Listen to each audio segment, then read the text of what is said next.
मा विद्विषावहै। ओम शांति शांति शांति।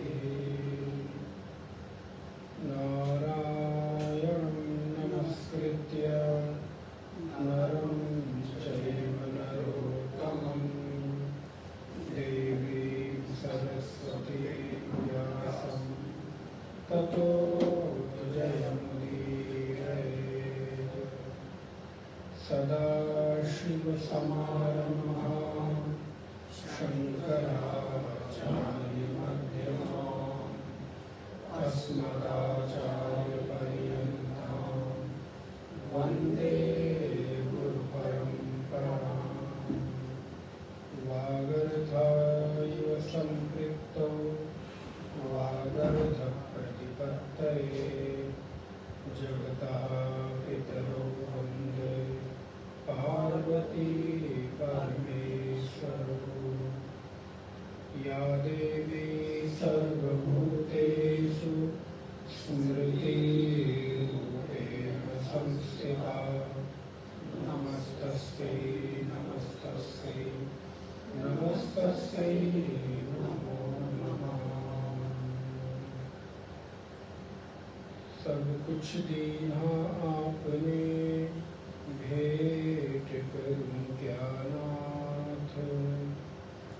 नमस्कार की भेंट है जो दोनों हाथ। या अनुरागी चित्त की गति न जाने कोई। जो जो डूबत श्याम रंग त्यों त्यों जल हो।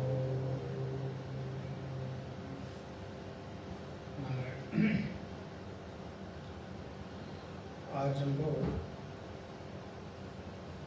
एक नए अध्याय में प्रवेश करेंगे। यद्यपि सभी पुराने अध्यायों में सबसे पुराना तो यही है, क्योंकि सभी के लिए बहुत परिचित है, बहुत नोन है और प्राय सब लोगों ने इसको सुना होगा, पढ़ा होगा, और नहीं तो नहीं पढ़ा होगा तो भोजन के समय तो जरूर पाठ किया होगा। तो प्राय अपने यहाँ मिशन के जहाँ बड़े कार्यक्रम होते हैं, बड़े आश्रम हैं, वहाँ पर या अन्य संतों की परंपराओं में भी 15वें अध्याय का पाठ किया जाता है। और इस पर हमने ज्ञानीय भी दिया है पुरुषोत्तम मास में शायद या कभी तो पूरा यूट्यूब पे होगा भी वो वीडियो। तो 15वां अध्याय, हाँ नहीं एक में से, अच्छा तो 5 नंबर। तो गीता के 700 श्लोकों में और 2 सबसे छोटे अध्यायों में एक अध्याय, ये भी 15वां अध्याय आता है, लेकिन इससे भी छोटा अध्याय 20वां है। संख्या की दृष्टि से तो एक है, दोनों में 20-20 श्लोक है, लेकिन चूंकि 12वें अध्याय में सब अनुष्टुप छंद के श्लोक हैं, माने 2 लाइन वाले श्लोक हैं। लेकिन 15वें अध्याय में कुछ 2-3 श्लोक 4 पंक्ति वाले हैं। इस वजह से अगर देखा जाए तो 12वें अध्याय की अपेक्षा ये थोड़ा सा बड़ा अध्याय हो जाता है, लेकिन श्लोक की दृष्टि से, संख्या की दृष्टि से दोनों बराबर हैं। 20 श्लोक 12वें अध्याय में और 20 श्लोक 15वें अध्याय में हम लोगों को प्राप्त होते हैं। तो अभी तक हम लोग भगवान कृष्ण की वाणी के द्वारा अर्जुन को उपदेशित गीता के 14 अध्याय तक विषय को देख चुके हैं, जहाँ पर प्रथम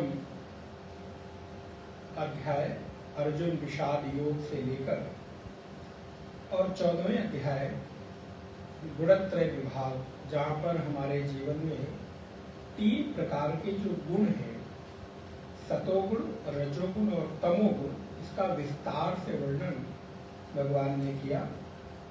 अर्थात सतोगुण का प्रभाव, सतोगुण का स्वभाव, सतोगुण का फल और सतोगुण के या रजोगुण तमोगुण तीनों के स्मृति के द्वारा जब हम इस संसार से, इस भौतिक देह का परित्याग करते हैं तो किस प्रकार की गति हमको प्राप्त होती है। ऊर्ध्वं गच्छन्ति सत्वस्था, मध्ये गच्छन्ति राजसः। ऊर्ध्वगति वाला, सतोगुण वाला ऊर्ध्वगति को प्राप्त होता है, रजोगुण वाला मध्य गति को और तमोगुण वाला निम्न गति को प्राप्त होता है। ऐसा भगवान ने अर्जुन को यहाँ पर बताया। इन सब अध्यायों में अब हम लोग जिस अध्याय में प्रवेश कर रहे हैं उस अध्याय का नाम है पुरुषोत्तम योग। पुरुषोत्तम अर्थात पुरुषों में जो उत्तम है, श्रेष्ठ है, अच्छा है, सबसे गुणवान है, उसको पुरुषोत्तम कहते हैं। इसलिए एक नाम भी भगवान का पुरुषोत्तम है। विष्णु सहस्त्र नाम के 1000 नामों में भगवान का एक नाम पुरुषोत्तम भी आता है। तो भगवान स्वयं अपने आप को मानो यहाँ पर रखते हैं और ऐसा भी कहा जाता है कि यदि जीवन में गीता के संपूर्ण अध्याय का पाठ ना हो सके तो 2 अध्यायों में से 12वां अध्याय या 15वां अध्याय भी पढ़ लिया जाए, पाठ कर लिया जाए तो जीवन में मानो गीता के एक सार रूप में हमको। अच्छा, दूसरी बात और भी आती है, 15वां अध्याय कुछ महापुरुष, कुछ हमारे संत आचार्य लोग ऐसा भी मानते हैं कि 15वें अध्याय तक आकर गीता पूरी हो गई है और 16वें अध्याय से गीता का उपसंहार प्रारंभ हो गया है। 16, 17 और 18 3 अध्यायों में।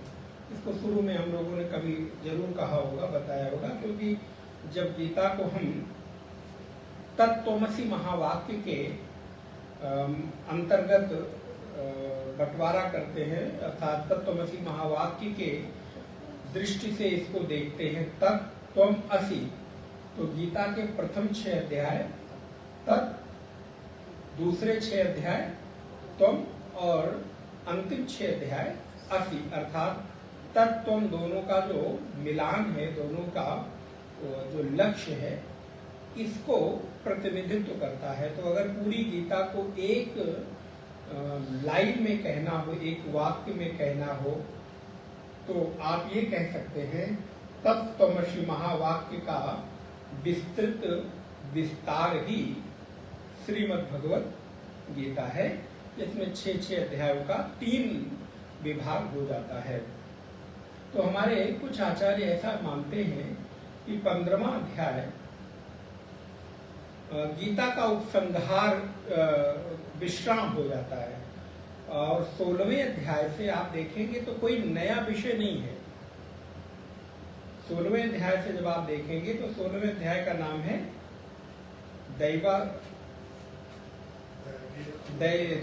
दैवीय संपत्ति विभाग योग, अर्थात जहां पर हमारी संपत्तियों का, आध्यात्मिक जो हमारी संपत्तियां हैं उनका विभाग किया गया। तो आप इन आध्यात्मिक संपत्तियों को गीता के अन्य अध्यायों में भी कई बार पढ़ चुके हैं। अमानित्वम, अदम्यत्वम, अहिंसा, शांति, आर्जवम, आचार्योपासनम, शौचम, स्थैर्यम, आत्म विनिग्रह इत्यादि। तो आप देखेंगे तो 16वें अध्याय में इसका विस्तार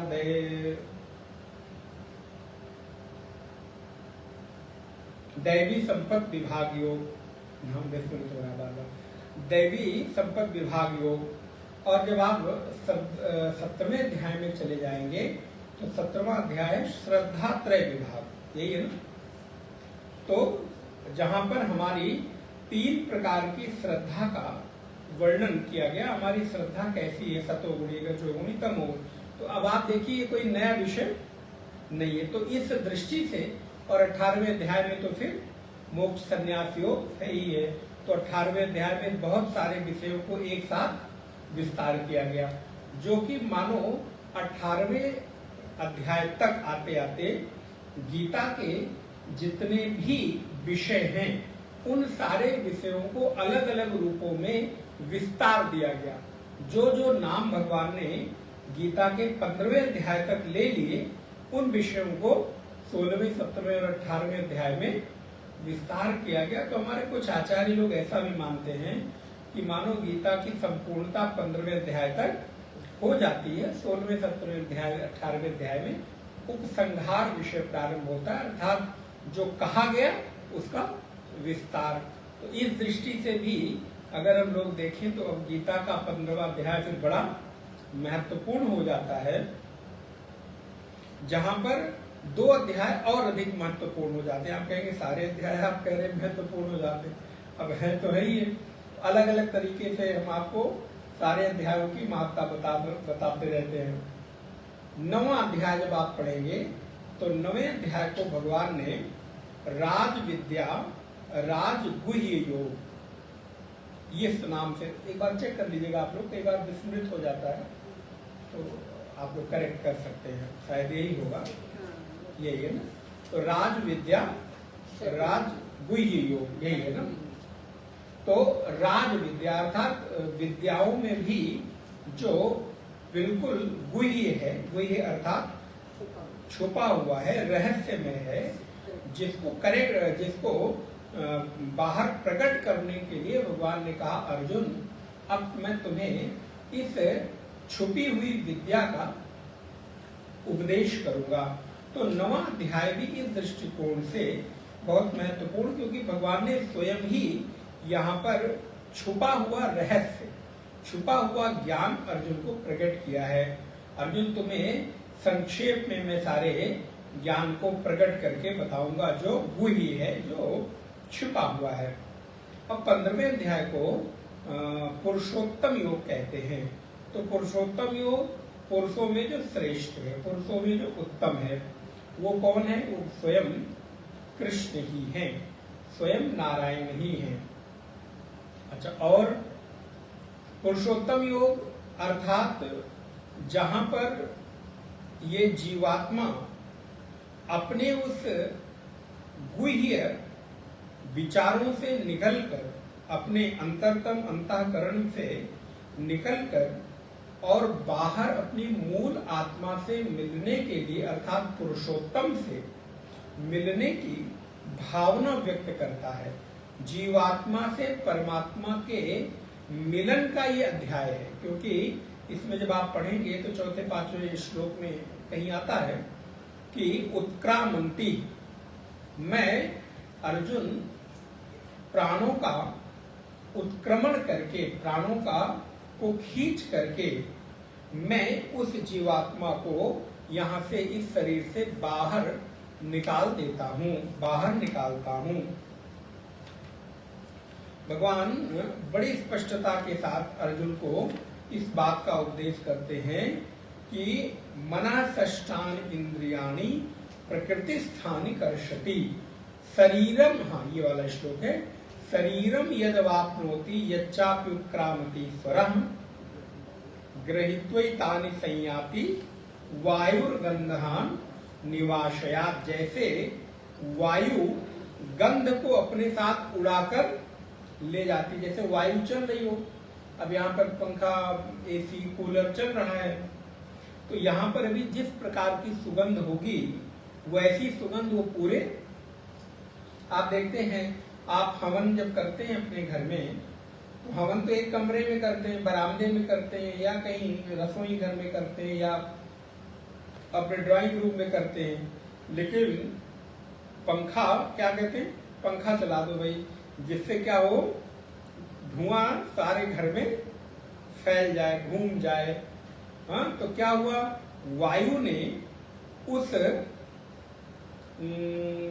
गंध को पूरे घर में फैला दिया। तो क्या किया, तो वायुर्गंधान निवाशयात्, जैसे वायु गंध को अपने साथ लेकर जाती है, वैसे ही मैं उत्क्रामंती ही, मैं इस जीवात्मा को अर्जुन मनः सष्टा कैसे ले जाता हूँ, किसके साथ ले जाता हूँ? तो शरीर खींच के ले जाता हूँ। अभी 2-3 दिन पहले ही कोई आए थे मेरे पास, तो चर्चा हो रही थी, बड़ी अच्छी बात उन्होंने पूछी। बोले महाराज जी हम लोग कहते हैं कि जीव यहाँ से जाता है। मैंने कहा हाँ जाता तो है, तो कौन सा ऐसा चीज है क्योंकि जीव के साथ चले जाते हैं, क्योंकि अंतःकरण भी देखा जाए तो इसी शरीर में रह जाता है। मैंने कहा चलो मान लेता हूं मैं, तो क्या जाता है? तो वो मैंने अब शास्त्रों के आधार पर यही उनको कहा कि जीवात्मा के साथ संस्कार ही जाते हैं। तो जब संस्कार जाते हैं तो कैसे जाते हैं?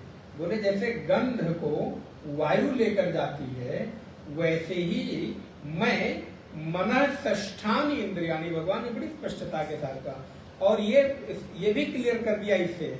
वैसे तो कई बार हुआ है, जैसे कि भगवान पूर्व के अध्याय में कहते हैं कि मैं पूर्व के कर्मों के संस्कार को वर्तमान में आपके साथ संयोग करा देता हूं। तो वहां पर भी सिद्ध हो गया कि पुनर्जन्म हमारे यहाँ माना जाता है।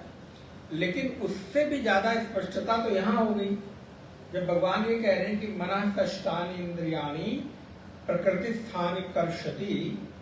तो इसका मतलब ये हो गया कि जब भगवान मन सहित सारी इंद्रियों का कर्षण करके प्राण का उत्क्रमण कर लेते हैं, खींच लेते हैं, कर्षित, तो कहाँ ले जाएंगे भाई? वो अपने घर स्टोर थोड़ो करेंगे अपने यहाँ ले जाके उनके पास रखने की इतनी जगह नहीं है कि हमारे, और न हम इतने भाग्यशाली हैं, सौभाग्यशाली हैं, न इतने हमारे कर्म है। गोस्वामी जी तो कहते हैं कुटिल कर्म ले जाही मोही सो अपनी बरियाई। ये इतने हमारे कुटिल कर्म हैं कि हमें तो किसी ऐसे दिव्य महापुरुष के सन्निधि मिल जाए तो वही बहुत बड़ी बात है। भगवान की तो बात ही दूर की है।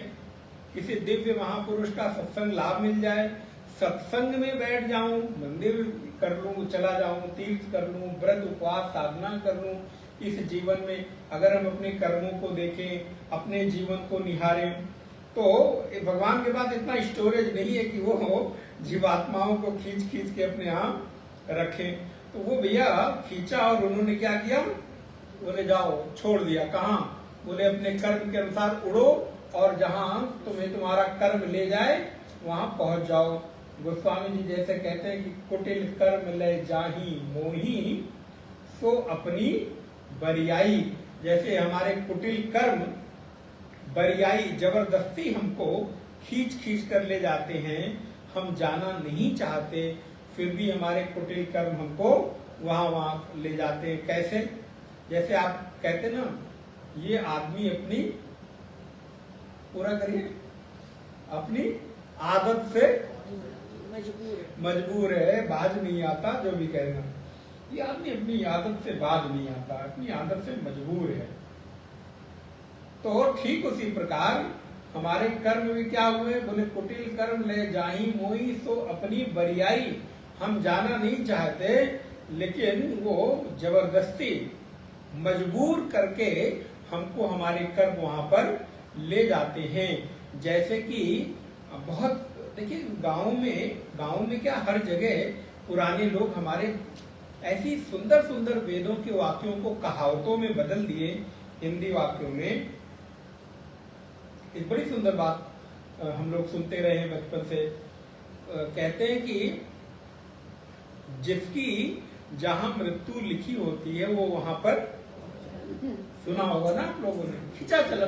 बोले हाँ, जैसी भव्यता तैसी बने सहाय, ताई ना आवे ताई पर, ताई कहाँ ले जाए।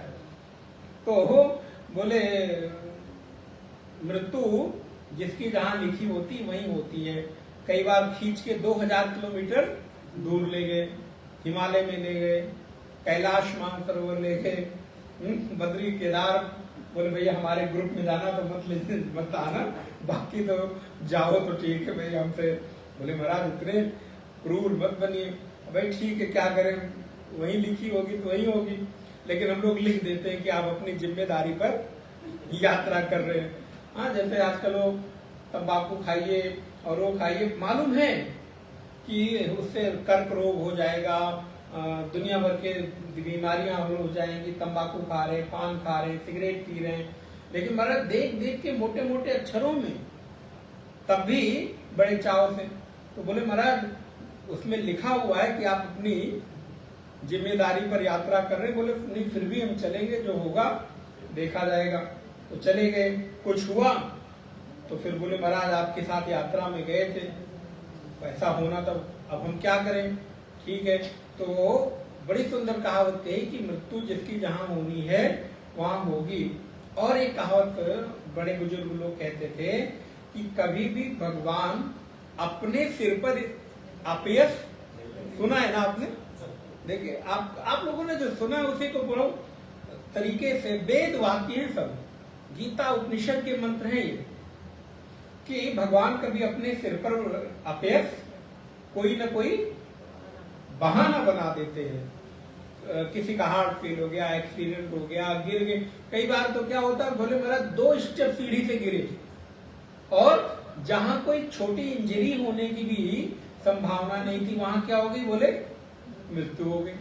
सोफे से गिरे, कुर्सी से गिरे, खैर तो क्या हुआ, बोले परमात्मा कभी अपने सिर पर उसका बहाना नहीं लेते, उसका अपयश नहीं लेते, बल्कि कोई न कोई हमको माध्यम बना देते हैं, और उस माध्यम के द्वारा इस शरीर से प्राणों का उत्क्रमण हो जाता है। इसलिए जन्म और मृत्यु ये आपके वश में नहीं है। यश अपयश को अब गुरु वशिष्ठ कहते हैं तो खैर उसको मानना ही पड़ेगा, मानना ही चाहिए। जहां पर कहते हैं कि हानि लाभ जीवन मरण यश अपयश विधिहार, तो लाभ हानि जीवन मरण यश अपयश, इन 6 में तो 4 चीजों को तो भी आप थोड़ा अपने वश में कर नहीं सकते यद्यपि, लेकिन फिर भी कोशिश करें तो बच सकते हैं या अपने आप को वहां से थोड़ा हटा सकते हैं। लाभ हानि यश अपयश में विचार करके कर्म करें, लेकिन जन्म मृत्यु को तो बिल्कुल चाहकर भी आप टाल नहीं सकते, होनी है तो होनी है। इसलिए भगवान कहते हैं उत्क्रामंती, मैं उत्क्रमण करता हूं, किससे, मन, किसके साथ, बोले मना षष्ठान इंद्रियाणी प्रकृति स्थानी कर्षण, वो अपनी जगह से कर्षण करके खींच करके इस जीवात्मा का, और क्या करते हैं, बोले छोड़ दिया। कैसे, बोले जैसे एक गुब्बारा आता है ना जिसमें गैस भर दीजिए और फिर उसको छोड़ दीजिए, तो गुब्बारा कितना उड़ान उड़ता है, जितना उसके भीतर कर्म रूपी गैस भरी है, और फिर धीरे धीरे वो नीचे आता है। आपको लगता है कि हमारा गुब्बारा उड़ गया, अब हमको पकड़ में नहीं आया, चला गया, ऊपर चला गया। हम लोग देखते थे बचपन में, उड़ते हो गया आपने, 2 तरह के गुब्बारे आते थे, हाथ से छूटा तो महाराज जो डोरी पकड़ते भी वो चली गई, लेकिन ऊपर नहीं जाएगी। कब तक जाएगी, बोले जब तक उसमें गैस का वो प्रभाव है, नहीं तो एक ना एक दिन उसको नीचे एक ना एक बार आना ही है। वैसे ही आपके भी मन सहित बुद्धि इंद्रियों को खींचकर, और भगवान भी आपके कर्मों के आधार पर छोड़ देते, अपने पास नहीं ले जाते, अपने पास स्टोर नहीं करते, अपने पास उनको रखने के लिए आपको, महाराज कैसी बात करते हो आप, हम तो दिनों रात उनको पुकारते हैं, दिनों रात उन्हीं के, फिर भी हमको हमारे पास नहीं रखते। बोले भगवान इतने उदारवादी नहीं, ये भी समझ लेना, वो जिसके जैसे कर्म हैं उनके यहाँ कोई घालमेल चलती नहीं, जिसके जैसे कर्म हैं उसको उसके अनुसार फल देते हैं। इसलिए भगवान ने कहा अर्जुन, कोई श्लोक बोलेगा, ना दत्ते कस्यचित् पापम ना चैव सुकृतम विभु। अर्जुन, ना दत्ते कस्यचित् पापम, ना मैं किसी का पाप लेता हूं, ना दत्ते कस्यचित् पापम ना चैव सुकृतम विभु, और ना भैया किसी को पुण्य देता हूँ। मैं तो तटस्थ होकर बैठा रहता हूँ, जो जैसा करता है वो अपना भरता है। तुम मेरे बहाने पाप पुण्य करके वो बच जाओगे, तो ये तुम्हारी गलत फहमी है। तुमने जैसा, मैं साक्षी बनकर बैठा रहता हूँ, हाँ लोग मेरा नाम ले लेके बहाना बना बना के करते रहते हैं, ठीक है, लेकिन अगर तुम मुझसे पूछ रहे हो, इसीलिए भगवान गुह्य ज्ञान देते हैं कभी कभी बीच बीच में, ध्यान सावधानी पूर्वक। गुह्य ज्ञान है कि बहाना बना के उन्हीं के नाम पे करते रहते हैं, लेकिन हमारे यहाँ कोई घालमेल नहीं होती। जो जैसा अपने कर्मों के अनुसार पाप किया तो पाप, पुण्य किया तो पुण्य। ऐसा नहीं मैं करता कि पाप तो खूब ढेर सारे कर लिए और फिर पुण्य कर दिया तो वो पीछे वाले पाप जो है मैनेज हो गए। बैलेंस शीट यहाँ पर उस तरह से मैनेज नहीं होती। यहाँ वाले तो सीए मैनेज कर देते महाराज, यहाँ वाले सीए में बड़ी क्षमता रहती है, वो मैनेज कर देते हैं। और कभी कभी महाराज बड़ी मुश्किल आती है, फिर भी ये लोग निकाल देते हैं। हम लोग भी उसी से निकलते हैं, बैठते हैं, कभी कभी एक से बात नहीं बनी तो दूसरे से नहीं बनी, तीसरे से, तो सबके अपने अपने अलग अलग आइडियाज हैं, एक्सपीरियंस है, तो वो तो निकाल देते हैं। लेकिन ये स्थूल बैलेंस शीट तो आप मैनेज कर लेते हो, लेकिन ये कर्मों की बैलेंस शीट, बोले भैया हमारे यहाँ कोई ऐसा सीए नहीं है जिसको कुछ इधर उधर करके मैनेज किया जा सके। हमारा वाला जो सीए है बिल्कुल स्पष्ट है, क्लियर है। तो ना दत्ते कस्यचित् पापम ना चैव सुकृतम विभु, न मैं किसी को पाप और पुण्य, इससे मेरा कोई मतलब नहीं है, संबंध नहीं है। इसलिए 15वें अध्याय में भगवान कहते हैं कि मैं जीवात्मा को खींचकर उसको उसके कर्मों के अनुसार गति देता हूं। मैं देता हूं, माध्यम में हूं, वो गति प्राप्त करता है अपने कर्मों के अनुसार। तो इस प्रकार इस 15वें अध्याय को 20 श्लोकों में बांटा गया। आइए पहले थोड़ा पाठ कर लें, फिर आगे इसमें प्रवेश करते हैं। ओम श्री परमात्मने नमः। ओम श्री परमात्मने नमः। अथ पंचदशोऽध्यायः। श्री भगवानुवाच। ऊर्ध्वमूलमधः शाखः। ऊर्ध्वमूलमधः शाखम्। अश्वत्थं प्राहुरव्ययम्। कोई अस्वस्थम बोल रहा है, तो इसको थोड़ा सा, अश्वत्थं प्राहुरव्ययम्। छन्दांसि यस्य पर्णानि। यस्तं वेद स वेदवित्। अधश्चोर्ध्वं प्रसृतास्तस्य शाखा।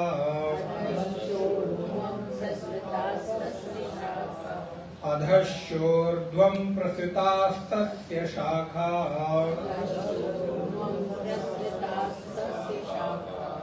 गुणा प्रविद्धा विषय प्रवाला। अधश्चोर्ध्वं प्रसृतास्तस्य शाखा।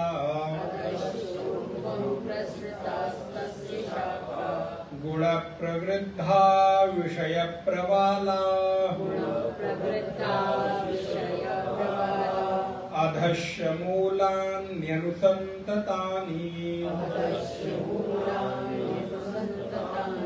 अधश्च मूलान्यनुसन्ततानि।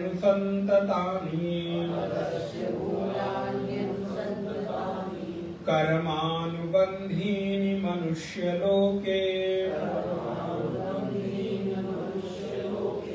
न रूपमस्येह ततोपलभ्यते। नान्तो न चादिर्न च सम्प्रतिष्ठः। न रूपमस्येह ततोपलभ्यते नान्तो न चादिर्न च सम्प्रतिष्ठा अश्वत्थमेनं सुविरूढमूलम् अश्वत्थमेनं सुविरूढमूलम्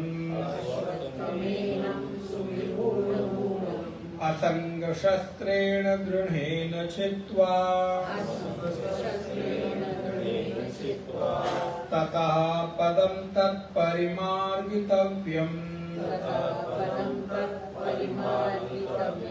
ततः पदं तत्परिमार्गितव्यम् यस्मिन् गता न निवर्तन्ति भूयः यस्मिन् गता न निवर्तन्ति भूयः तमेव चाद्यं पुरुषं प्रपद्ये तमेव चाद्यं पुरुषं प्रपद्ये यतः प्रवृत्तिः प्रसुता पुराणी यतः प्रवृत्तिः प्रसुता पुराणी निर्माण मोहाजित संग दोषा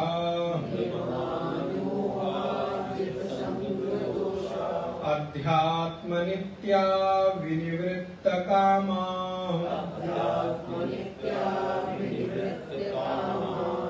द्वन्द्वैर्विमुक्ता सुख दुःख संज्ञैः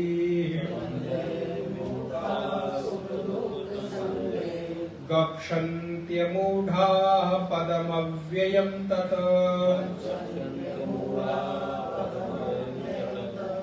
न तद्भासयते सूर्यो न शशाङ्को न पावकः यद्गत्वा न निवर्तन्ते तद्धाम परमं मम ममैवांशो जीवलोके जीवभूतः सनातनः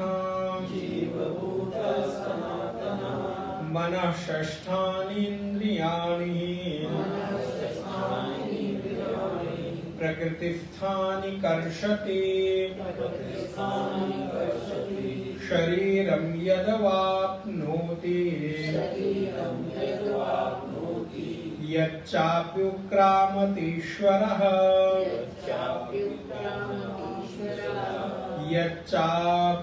यच्चाप्युत्क्रामतीश्वरः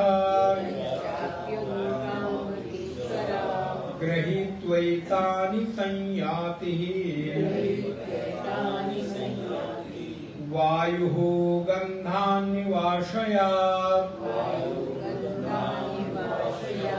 श्रोत्रं चक्षुस्पर्शनं च रसनं घ्राणमेव च अधिष्ठाय मनश्चायम् विषयानुपसेवते उत्क्रामन्तं स्थितं वापि भुञ्जानं वा गुणान्वितं भुञ्जानं वा गुणान्वितं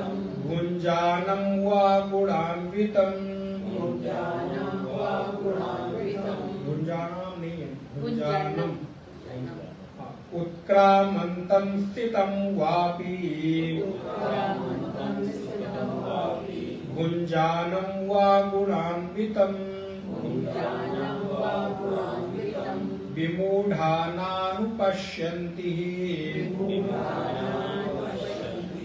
पश्यन्ति ज्ञानचक्षुषः पश्यन्ति ज्ञानचक्षुषः पश्यन्ति ज्ञानचक्षुषः। तो इस 15वें अध्याय में अब हम लोग प्रवेश कर रहे हैं। ये तो इतनी हमने आपको भूमिका बताई। यहाँ पर जो हमने पाठ किया, यहाँ तक एक विषय को एक तरह से विभाग कर सकते हैं। फिर आगे गति बताते हैं कि यदादित्य गतम तेजो जगत भासेते खिलम इत्यादि।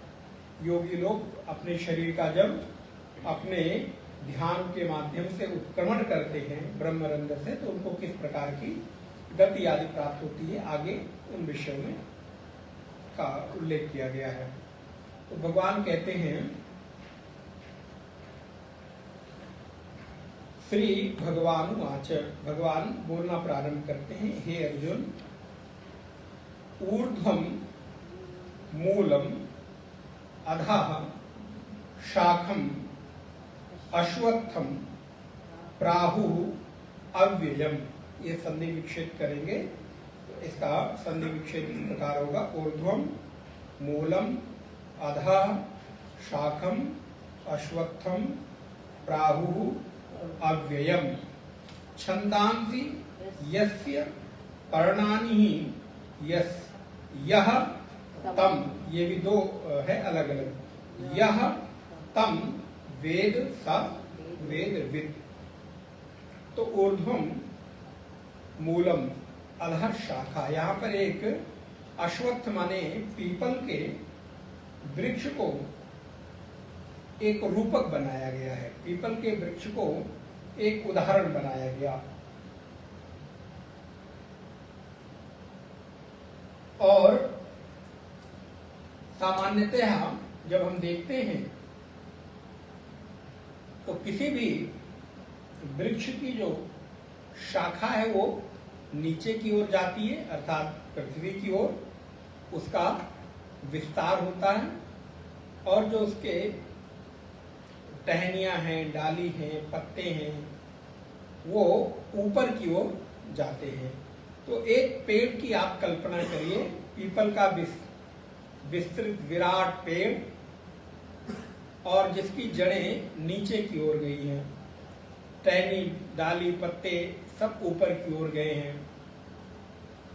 अब ऐसे वृक्ष को उल्टा कर दीजिए, जो उसकी जड़ें हैं नीचे की फैली हुई थी, अब उसको आपने ऊपर कर दिया, तो समझना थोड़ा आसान होगा। पहले नीचे अपने मन में वृक्ष बना लीजिए, देखा ही होगा आपने, और वृक्ष बनाया और देखा कि उसकी खूब सारी जड़ें, घनी जड़ें फैली हुई हैं इधर उधर चारों तरफ पृथ्वी में, टहनी, पत्ते सब ऊपर की ओर है।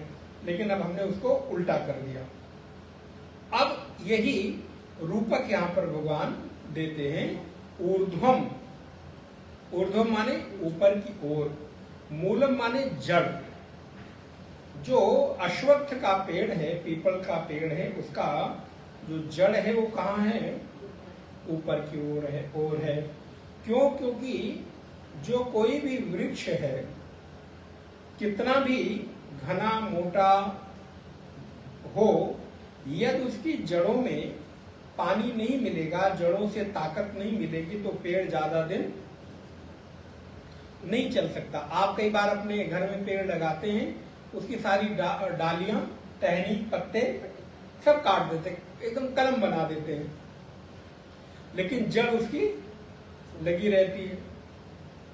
तो जड़ लगे होने के कारण एक समय बाद, साल 6 महीने बाद, पुनः उसमें नवीन नवीन कपोले फूट पड़ती हैं, पुनः उसमें हरे हरे पत्ते लगने लगते हैं। क्यों? क्योंकि जड़ों से उसको पानी, ताकत, खाद मिल रही थी। ऐसे ही ये एक संसार रूपी ये एक वृक्ष है, और इस संसार रूपी वृक्ष की जो जड़ है वो ऊपर की ओर है, अर्थात चेतना के द्वारा, परमात्मा के द्वारा इस संसार रूपी वृक्ष की जड़ को ताकत मिलती है, शक्ति मिलती है। इसको हरा भरा करने के लिए, विस्तार करने के लिए वहां से इसको जीवन मिलता है। इसलिए संसार रूपी वृक्ष की जो जड़ है वो ऊपर की ओर फैली हुई, बड़ी घनी है। तो जैसे, अच्छा अब आप कहेंगे पीपल के वृक्ष का ही क्यों उदाहरण दिया? क्योंकि पीपल का वृक्ष अन्य वृक्षों की अपेक्षा उसका जो जीवन होता है बहुत दीर्घजीवी होता है, लंबा होता है। पीपल के वृक्ष में प्रत्येक प्रकार के जीवों को आश्रय मिलता है। पीपल के वृक्ष में अन्य वृक्षों की अपेक्षा छाया भी बहुत होती है।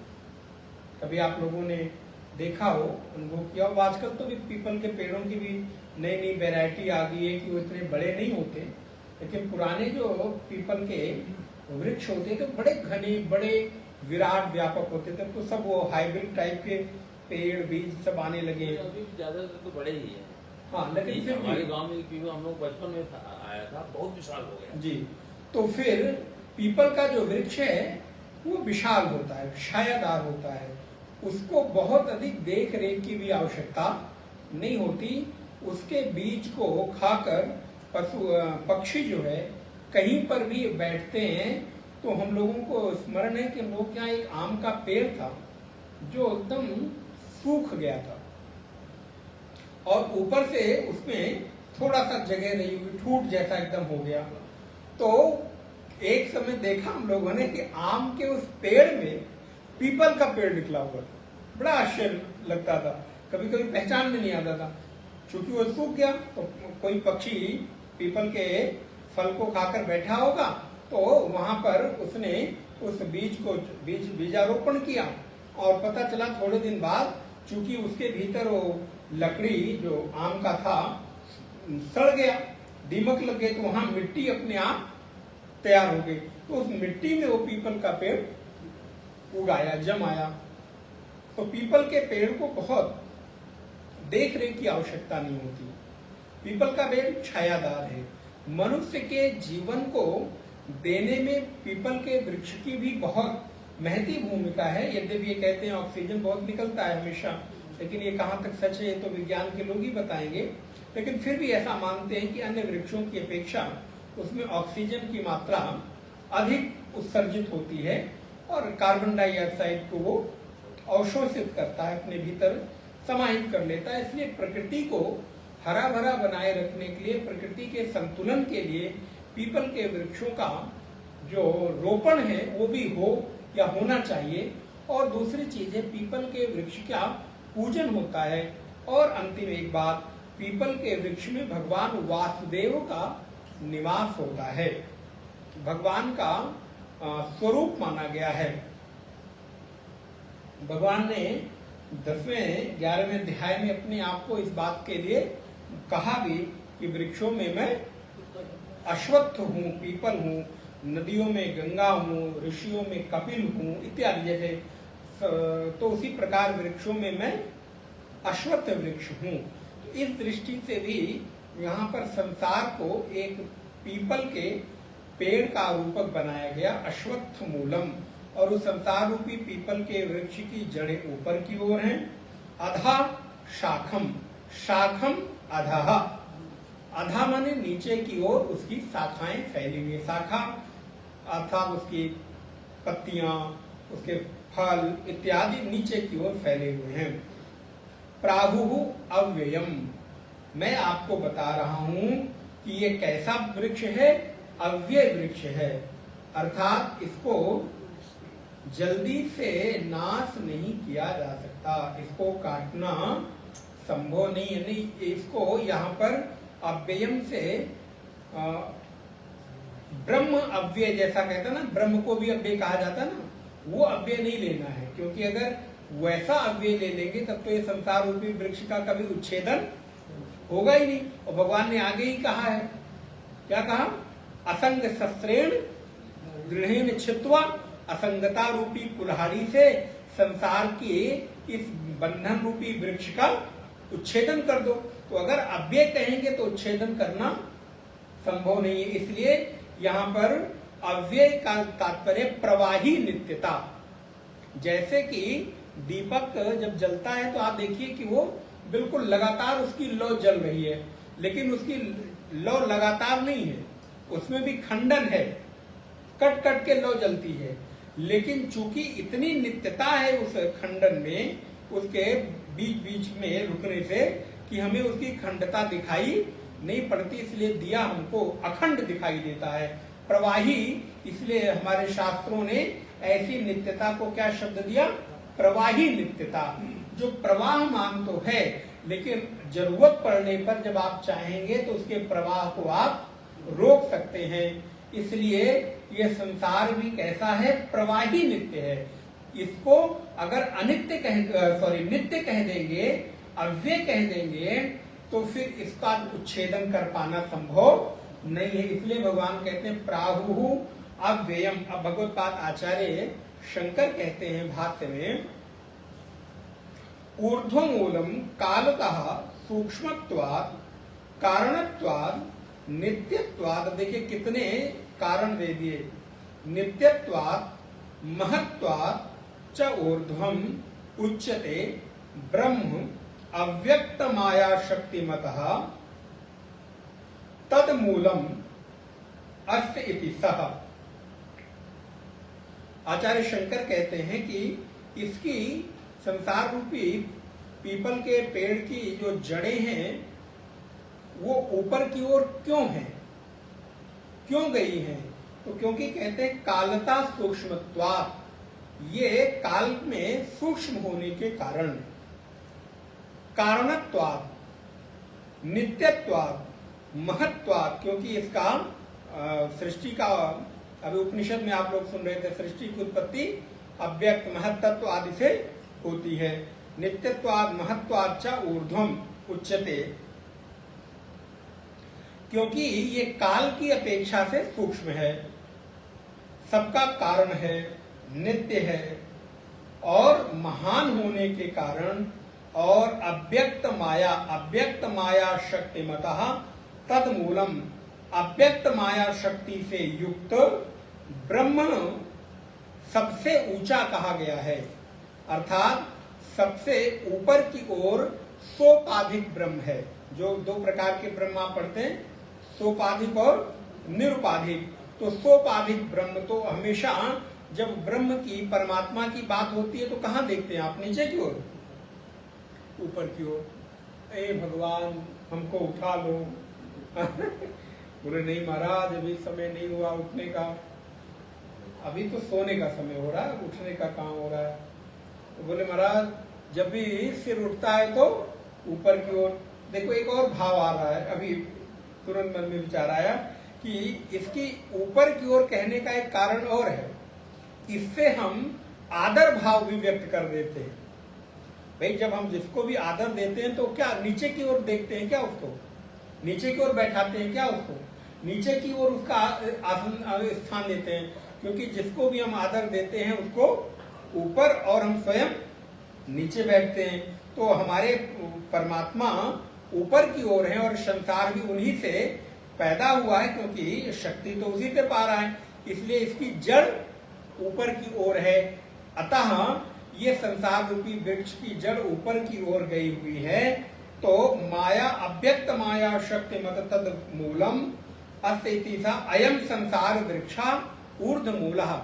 इसलिए इस संसार रूपी वृक्ष को ऊर्ध मूल वाला कहा गया। ऊर्ध मूल माने ऊपर जड़ वाला कहा गया है। ये संसार रूपी वृक्ष की जड़ ऊपर की ओर है, ऐसा कहा जाता है।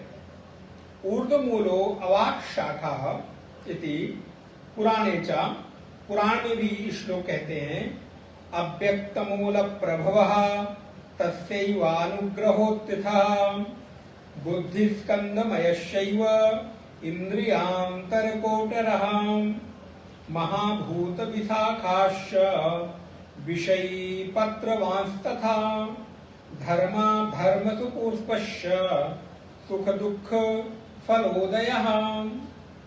पुराण में कहते हैं कि अव्यक्त मूल प्रभवः, अव्यक्त रूप ब्रह्म से ये मूल उत्पन्न हुआ है। तस्यै अनुग्रह ग्रहोत्थितः, और उसी की अनुग्रह से ये बढ़ता है, अर्थात उसी की कृपा से ये संसार विस्तार को प्राप्त हो रहा है। आप देखिए संसार कभी सिमट नहीं रहा है। बढ़ ही रहा है, संसार का विस्तार हो रहा है। बोले महाराज कैसे? अपना ही देख लीजिए, आपके संसार का विस्तार हो रहा है कि सिमट रहा है? बोले महाराज अगर हम कोशिश ना करें तो हमारा संसार इतना विस्तृत होता चला जाता। आपका संसार माने आपके आसपास बनाई हुई जो संबंधों का संसार है, उसका विस्तार होता चला जाता है।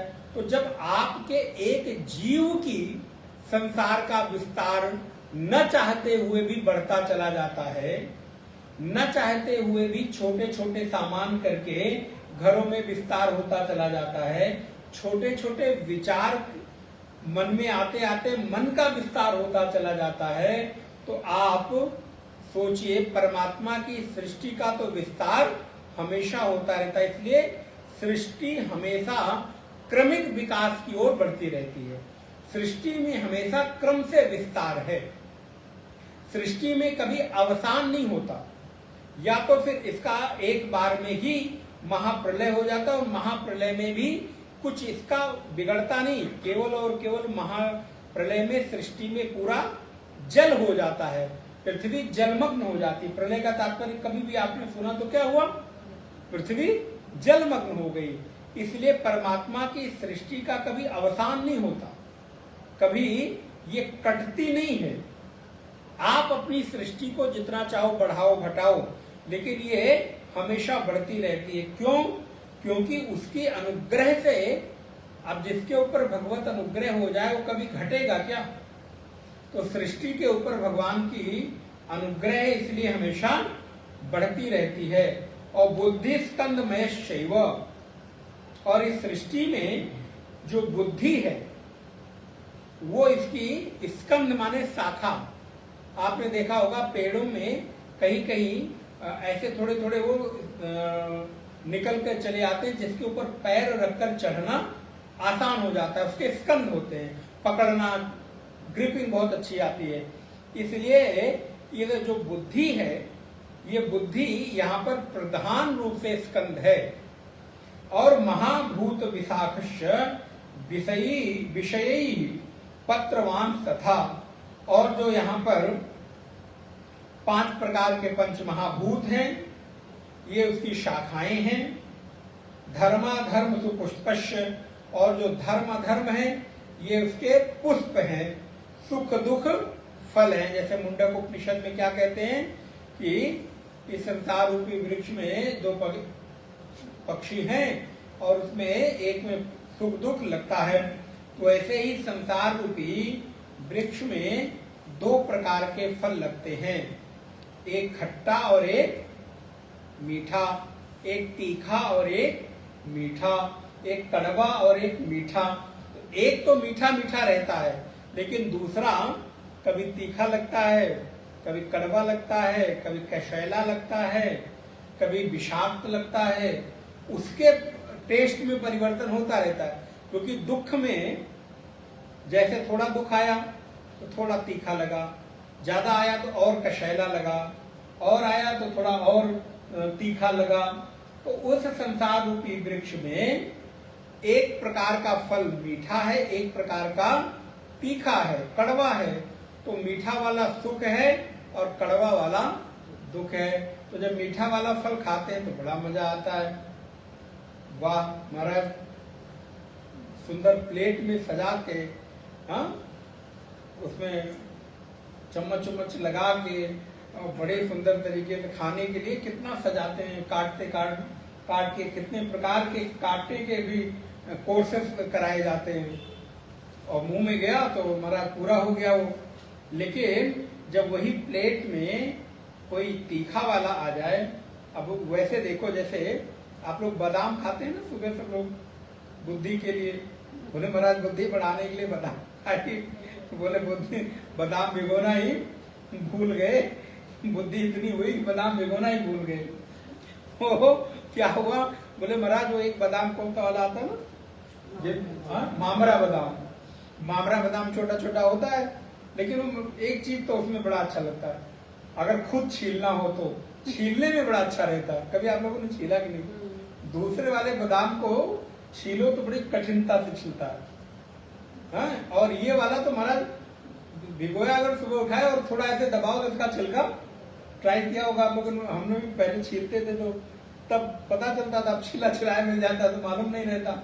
तो महाराज वो छीलने में बड़ा बढ़िया, लेकिन खाने में बोले महाराज बड़ा अच्छा स्वादिष्ट है, लेकिन उसी में और मजे की बात है अंतिम वाला पहले अच्छा वाला आ जाता, लास्ट में हमारे साथ तो उसमें बड़ा वो होता है।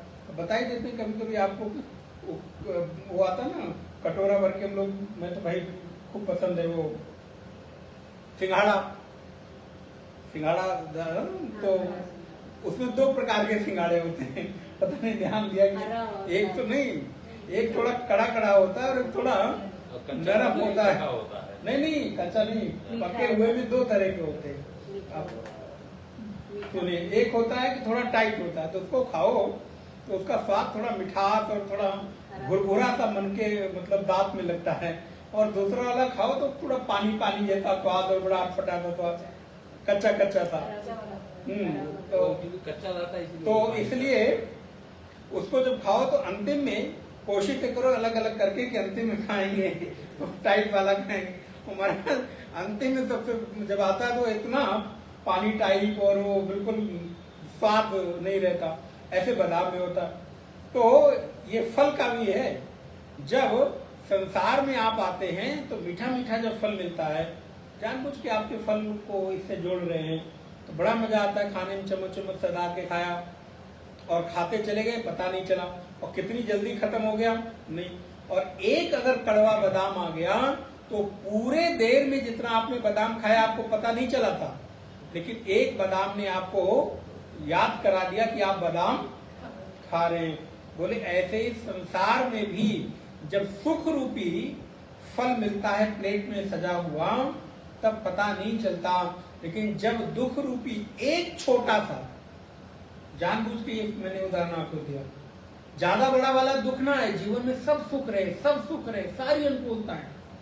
अगर आपके पास लिस्ट में 20 चीजें हैं, 20 में 18-19 अच्छी आपके लिए हैं, एक अच्छी नहीं है, तो आपकी दृष्टि उसी पर जाती है और वही आपको रियलाइज करा देता है कि हाँ मैं भी हूं, मुझे भूलो मत, संसार फिर याद दिला देता है अपना।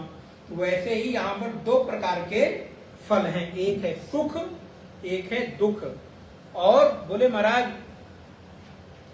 तत् ऊर्ध्वम आजीव्यः सर्वभूतानां ब्रह्म वृक्ष सनातनः एतत् ब्रह्म वनम चैव ब्रह्माचरित नित्यशः। और यही सनातन वृक्ष है, इसको ब्रह्म वन भी कहते हैं। वाह क्या बात है, जैसे तपोवन है वैसे ही ब्रह्म वन भी है। कितना सुंदर नाम है, किसी का नाम रखा जाए ब्रह्म वन। तो ब्रह्म वन है, और इसी में क्या हुआ, बोले ब्रह्म सदा निवास करता है। एतत् ब्रह्म वनम चैव ब्रह्म आचरत नित्यशः, ब्रह्म नित्य इसी में विचरण करता है, उसमें निवास करता है। एतत् छित्त्वा च भित्त्वा च ज्ञानेन परमासिनः और ततश्चात्मरति प्राप्य तस्मान न वर्तते पुनः। और इस ब्रह्म वृक्ष का ज्ञान वृक्ष रूप जो श्रेष्ठ खड्ग है, जिसको भगवान ने कौन सा खड्ग कहा है, असंगता रूपी खड्ग। तो इस संसार रूपी ब्रह्म वन का, अर्थात इस संसार का एक नाम क्या हो गया, ब्रह्म वन, क्योंकि इस ब्रह्म वन को, ब्रह्म से ही ये निर्मित हुआ है। तो ब्रह्म वन को ज्ञान वन से, ज्ञान रूपी खड्ग से आप काट सकते हैं। तत् ऊर्ध्वमूलम संसार मायामयम वृक्षम अधः शाखम महत् अहंकार तन्मात्रादया शाखा इव अस्य अधो भवन्ति इति सः अयम अधः शाखा तम अधः शाखम न स्व अपि आस अपि स्थाता इति अश्वत्था तम क्षण प्रध्वंसिनम। वाह, बहुत सुंदर बात भगवान शंकराचार्य ने लिखी। ये क्षणक प्रध्वंसी है, ये क्षणक प्रध्वंसी बौद्ध दर्शन में इसका बहुत बार नाम आता है। वो वृत्ति को क्या कहते हैं? क्षणक प्रध्वंसी है। सारी वृत्तियां क्षणक प्रध्वंसी है, एक क्षण में ही ये आती हैं और चली जाती हैं, नष्ट हो जाती हैं। वैसे ही इस संसार का भी स्थिति है, ये संसार भी क्षणक प्रध्वंसी है।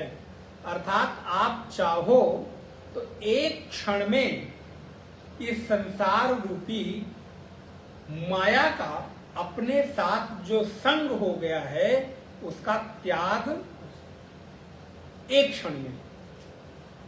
जैसे पिछली कक्षा में शायद उपनिषद में था, गीता में था, उपनिषद में था सहसा, हाँ, तैत्तिरीय उपनिषद में भगवान शंकराचार्य जी ने लिखा था, सहसा ब्रह्म वृत्ति के द्वारा आप अपने आप को सत्यम ज्ञानम अनंतम ब्रह्म के विस्तार में आप लोग स्मरण करेंगे, जो लोग उपनिषद कक्षा में आते हैं। भगवत पाद शंकराचार्य ने लिखा सहसा, एक दिन धीरे धीरे कर पाओगे? बोले ये तो बड़ा मुश्किल लगता है। बोले महाराज कैसे? बोले 50 साल हो गया करते करते, कर पाए? 20 साल, 30 साल, 70 साल, 80 साल? बोले 90 साल के कोई तो यहाँ नहीं, इसलिए बोल सकता हूँ। नहीं है ना कोई? 80 तक होंगे मुझे लगता है, 75-80 तक। तो 90 साल, अच्छा चलो हमारे यहाँ एक भक्त हैं, एक 100+ के भी हैं। हाँ, अब दूसरी दृष्टि तो नहीं कह रहा हूँ, अगर जाके पूछा जाए तो बोले महाराज हो गया, कहेंगे नहीं अभी से कैसे हो गया, अभी तो बहुत काम करना बाकी है और अभी भी बहुत सारे प्रोजेक्ट्स करने हैं। तो बोले महाराज कितने साल बीत गए? अब बोले अभी समय नहीं हुआ है। इसलिए भगवान शंकराचार्य ने वहां पर लिखा सहसा। इसलिए एक उपनिषद है छोटा सा, और उस उपनिषद का नाम है परिव्राजकोपनिषद। परिव्राजकोपनिषद में संन्यास वृत्ति का बहुत विस्तार से वर्णन किया गया। तो वहां पर लिखा, जिस काल जिस क्षण यदि किसी व्यक्ति को संन्यास लेने की वृत्ति जागृत हो जाए तो फिर उसके लिए संसार के कोई कर्तव्य शेष नहीं रह जाते। उसी क्षण वो उठे और परिव्रज्या करके संन्यास की ओर उन्मुख हो जाए तो उसको अन्य पीछे के कर्तव्य के जो पाप थे या कर्तव्य जन्य जो भी उसके लिए शेष था उसका दोष नहीं लगता। लेकिन हाँ, शर्त है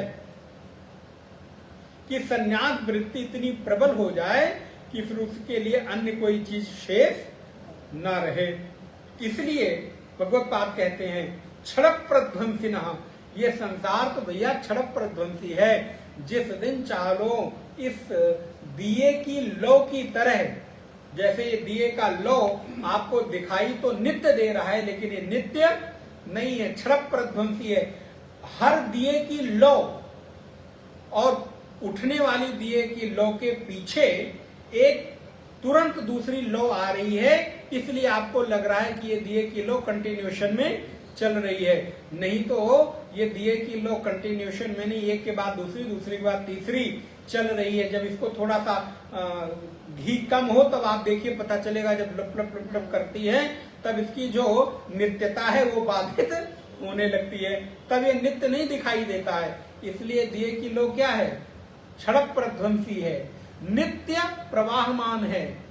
नित्य ये अव्यय माने प्रवाही नित्यता है, ये निश्चित प्रकार से अव्यय नहीं है। इसलिए भगवत पाद कहते हैं क्षणक प्रध्वंसिना अश्वत्थम, इसलिए इसको अश्वत्थ कहा।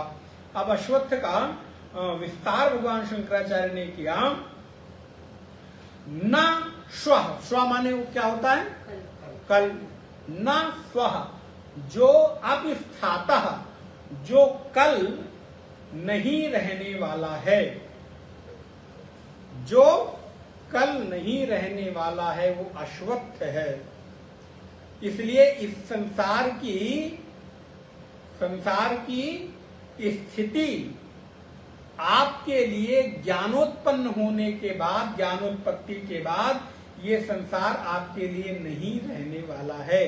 क्षण प्रध्वंसी, नित्य प्रवाहमानता, प्रवाही नित्यता होने के कारण इसको कल नहीं रहने वाला कहा गया। संसार मायामयम अनादिकाल प्रवृत्तत्वात् सह अयं संसार वृक्षा अव्ययः। फिर बोले इसको अव्यय क्यों कह दिया? एक तरफ आप कह रहे हैं कि एक कल समाप्त हो जाने वाला है, दूसरी तरफ आप कह रहे हैं अव्यय है। अव्यय क्यों कह दिया? बोले अव्यय इसलिए कह रहे हैं भैया, संसार मायामयम अनादिकाल प्रवृत्ततया, यदि ये अनादिकाल से चलता चला आ रहा है और दूसरा यदि ज्ञान उत्पन्न नहीं हुआ तो ये अनादिकाल अनंत काल तक चलता चला जाएगा। इसलिए इस अनादि से अनंत काल तक की यात्रा के कारण इस संसार को अव्यय कहा गया है। लेकिन यदि ज्ञान उत्पन्न हो जाए तो उसके लिए ये संसार नित्य नहीं है, अव्यय नहीं है। संसार मायामयम अनादिकाल प्रवृत्तत्वात् सह अयं संसार वृक्षा अव्ययः अनादि अंत देहादि संतानाश्रयो ही सुप्रसिद्धा तम अव्ययम। इसलिए इसको अव्यय कहते हैं। एक के बाद दूसरी शाखा, दूसरी के बाद तीसरी शाखा हम प्रकट करते रहते हैं। अब यहाँ पर दूसरा उदाहरण दें। बोले महाराज मेरी शादी हो जाए तो कोई कर्तव्य नहीं बचे। बोले नहीं, अपनी शादी तक नहीं, चलो थोड़ा और 2 कदम आगे बढ़ जाए। शादी हो गई? बोले हाँ। बेटा हो गया? बोले हाँ।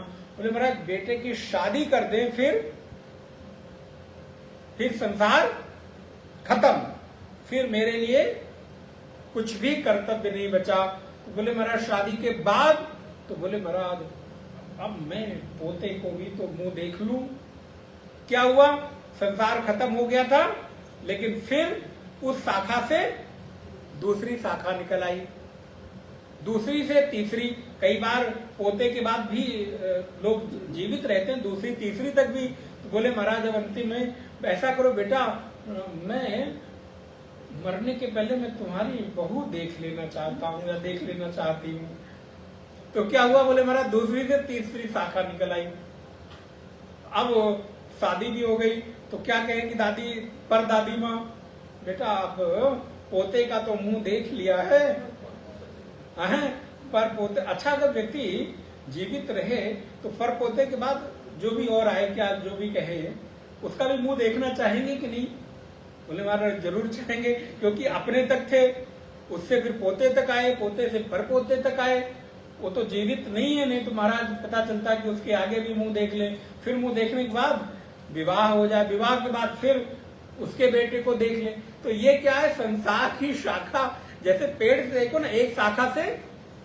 अच्छा अगर ये संसार में शाखा न निकलती तो इतने लोग दिखाई देते, हम लोग क्या हैं?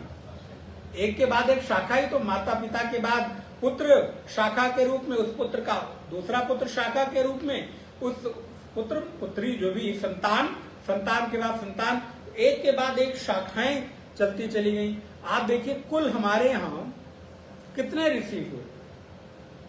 मुख्यतः 7 ऋषियों की हम लोग कल्पना करते हैं और उन्हीं की हम लोग संतानें हैं।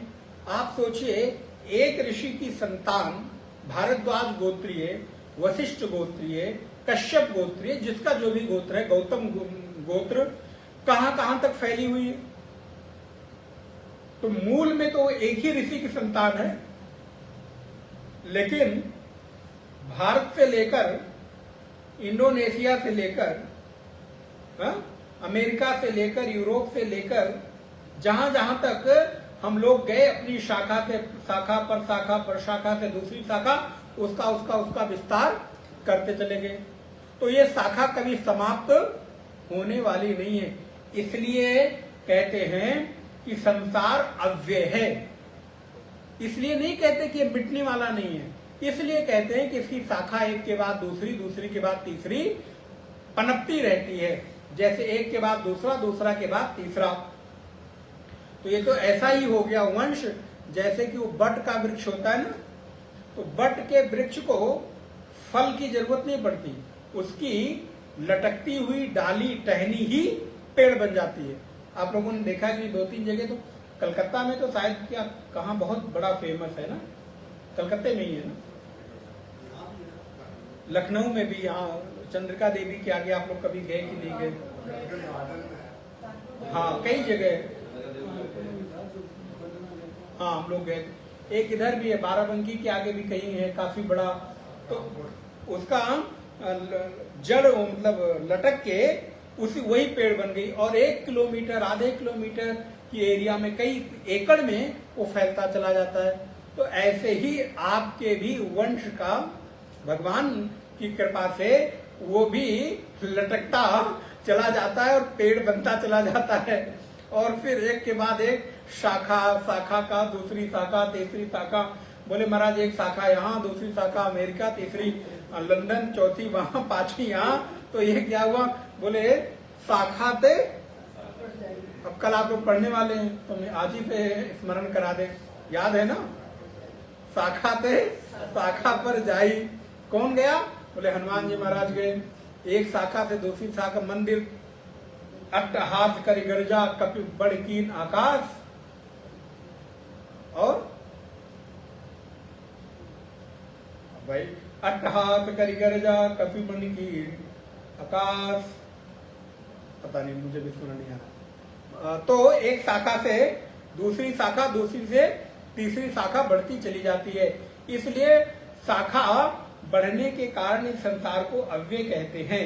छंदांसी तस्य एव संसार वृक्षस्य इदम अन्यद विशेषणम छंदांसी छादनात्। अब देखिए छंदांस क्यों कहा? बोले छादनात् ऋग यजु साम लक्षणानि यस्य संसार वृक्षस्य। छंदांस माने छादनम, छादन माने होता छा जाना, किसी चीज को घेर लेना, जैसे कहते हैं ना इसके ऊपर हमने इसको छा दिया। तो बोले ये संसार वृक्ष भी एक दूसरे के ऊपर पत्तों की तरह छा जाता है। जैसे किसी वृक्ष की छाया हमको कब मिलती है?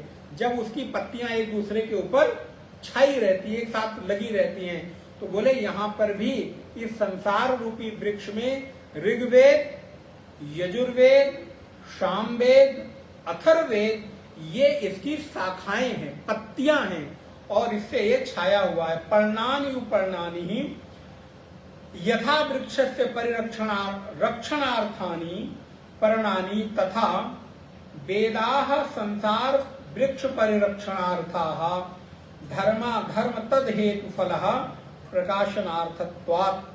तो इसलिए जैसे ही वेद धर्म अधर्म उनके कारण और फल को प्रकाशित करने वाले होने से संसार रूप वृक्ष की रक्षा करने वाले हैं। अर्थात इस संसार रूपी वृक्ष की रक्षा कौन करता है?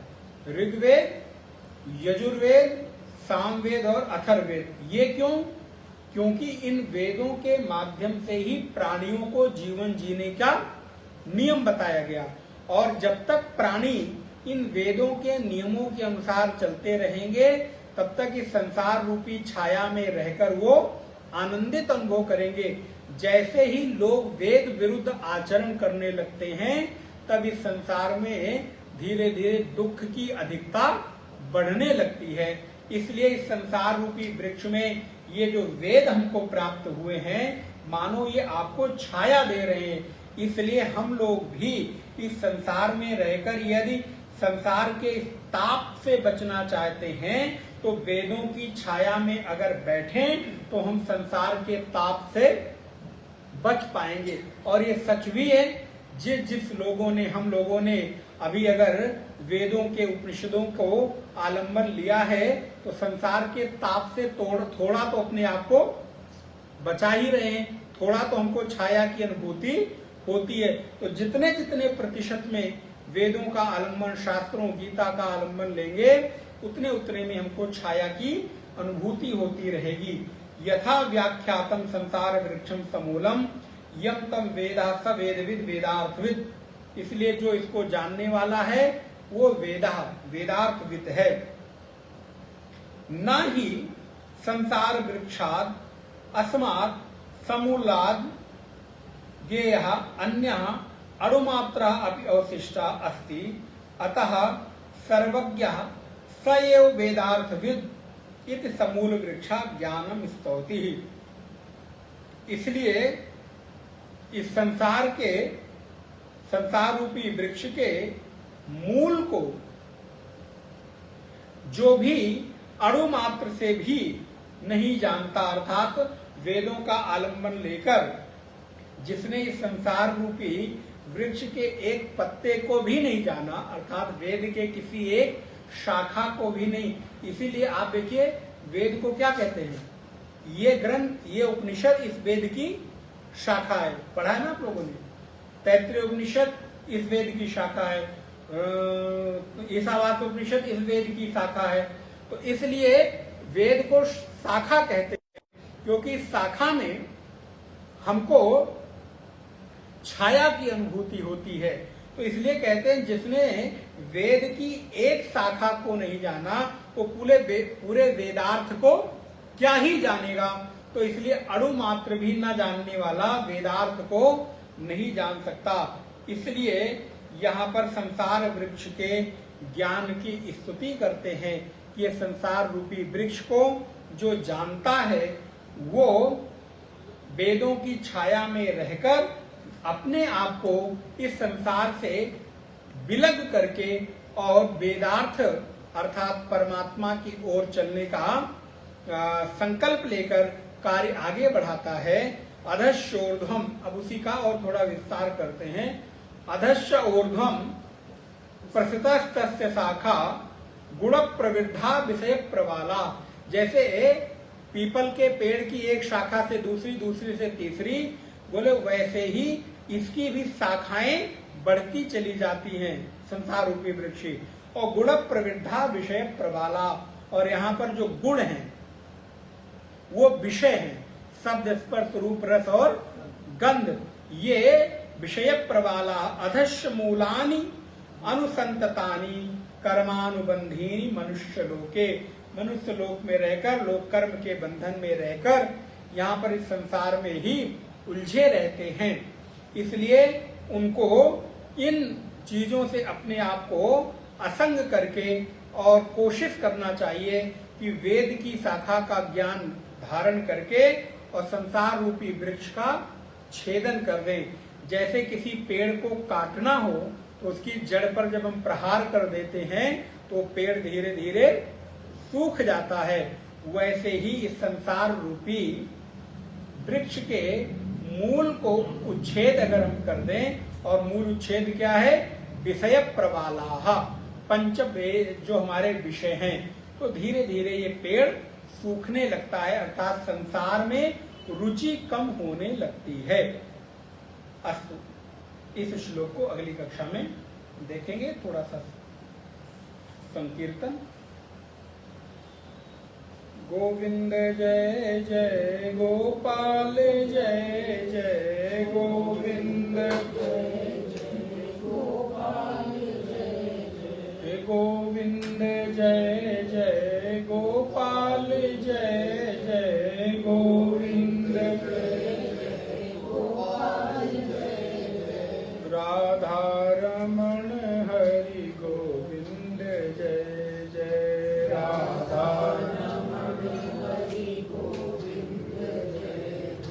राम जी की जय जय, लखन जी की जय जय, राम जी की जय जय, लखन जी की जय जय, राम जी की जय जय, लखन जी की जय जय, राम जी की जय जय, लखन जी की जय जय, भरत भुआल चारों भैयन की जय जय, भरत भुआल चारों भैयन की जय जय, गंगा की जय जय, यमुना की जय जय, गंगा की जय जय, यमुना की जय जय, गंगा की जय जय, यमुना की जय जय, गंगा की जय जय, यमुना की जय जय, सरस्वती सरस्वती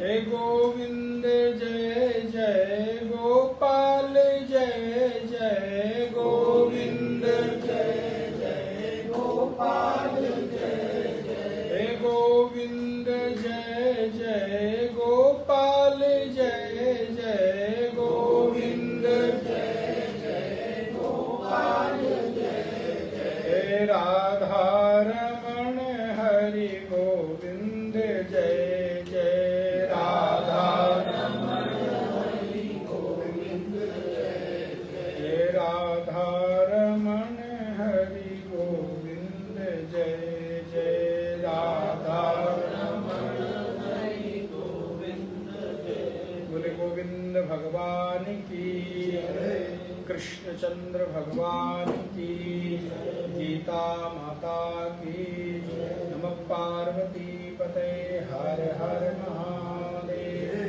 ओम पूर्णमदः पूर्णमिदं पूर्णात् पूर्णमुदच्यते पूर्णस्य पूर्णमादाय पूर्णमेवावशिष्यते ओम शांति शांति शांतिः हरि ओम श्री गुरुभ्यो नमः हरि ओम